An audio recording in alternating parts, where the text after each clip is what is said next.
اهلا بيكم، جايلكم فيديو جديد، وصفة جديدة. هعمل معاكم طريقة حلوة جدا لشاورمة اللحمة.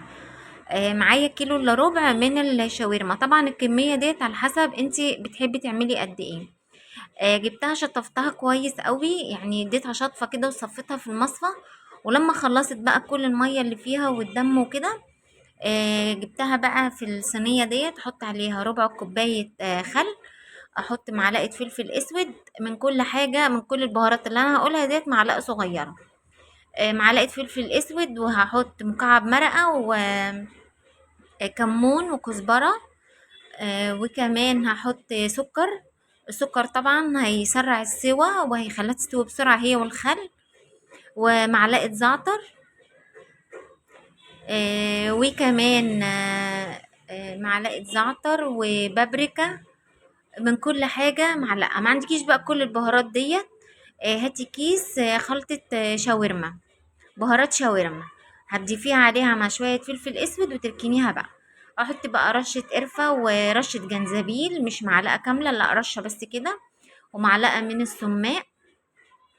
وكمان هحط بشرة جوز الطيب.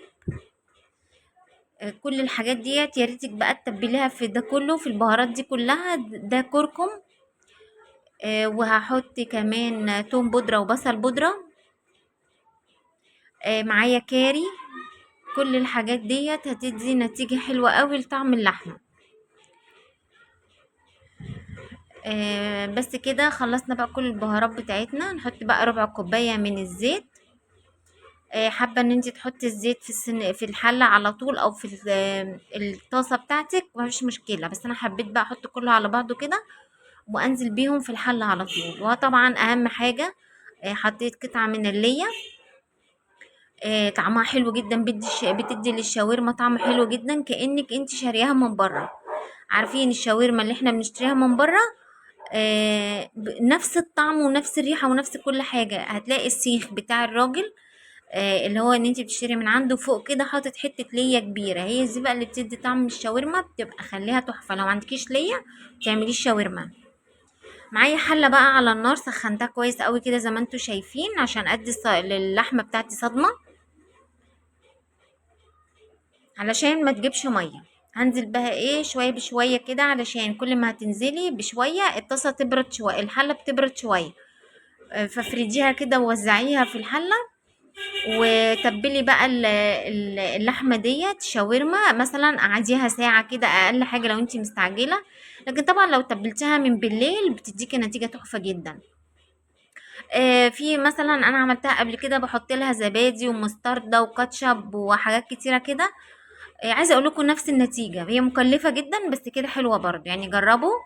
جربوا كده تعملوها بالطريقه ديت، حلوه قوي. خلاص بعد ما شوحتها بقى وشربت الميه اللي فيها، زودها كوبايه ميه صغيره عشان تستوي فيها. واغطيها، وكل شويه ايه ببص عليها، وهتوطي النار عليها يعني متوسطه، مش واطيه قوي ومش عاليه قوي عشان ما تحرقش منك، ومش واطيه قوي علشان ايه ما تغلبكيش في السوا كده. خلاص بقى بعد ما استوت، انا زودتها تقريبا كوبايتين ميه، يعني زودتها كوبايه ميه صغيره، ولما شربتها دقتها لقيتها لسه عايزه تاني، زودتها كمان كوبايه ميه. بعد بقى لما استوت اجيب معلقه توم نيه وهقلبها فيها. وبعد ما اشم ريحه التوم هنزل بقى بكميه البصل. دولت بصلتين كبار. عايزه بقى تزودي اكتر من كده، عايزه تقللي طبعا براحتك على حسب انتي بتحبي ايه. بس انا عن نفسي بحب يعني اكتر البصل في الاكل، بيديله طعم حلو جدا. يعني خلاص كده بقى البصل دبل شويه. ما تدبلهوش قوي، يعني يديله تقلبتين كده، ياخد غلوه مع الشاورما. وبعد كده بقى ايه، زودي بقى الفلفل الالوان بتاعك. كل شهر حاولي تجيبي لك مثلا ايه كيلو من الفلفل الالوان، وشيليه في التلاجة، سيبيه في التلاجة كده. عايزه اقولك ان انت هينفعك في وصفات كتيره قوي. وهنجيب بقى اهم حاجه حزمه بقدونس. حزمه البقدونس دي برضو بتودي شاورما في حته تانية. كده انت حطيتي شاورما البقدونس على الشاورما، اطفي بقى. خلاص يعني ما تخليش ان البقدونس يقعد على النار كتير. هجيب بقى كايزر، هنعمل بقى زي المحلات، هندلع عيالنا النهارده. هنجيب الكايزر ونفتحه نص فتحه. عايزه اقول لكم السكينه المشرشره ديت حلوه قوي في السندوتشات، يعني بتقطع حلو قوي، تقطع صواني حلوه قوي. بس ادي الشاورما هي بعد ما استوت هنعمل بقى ايه.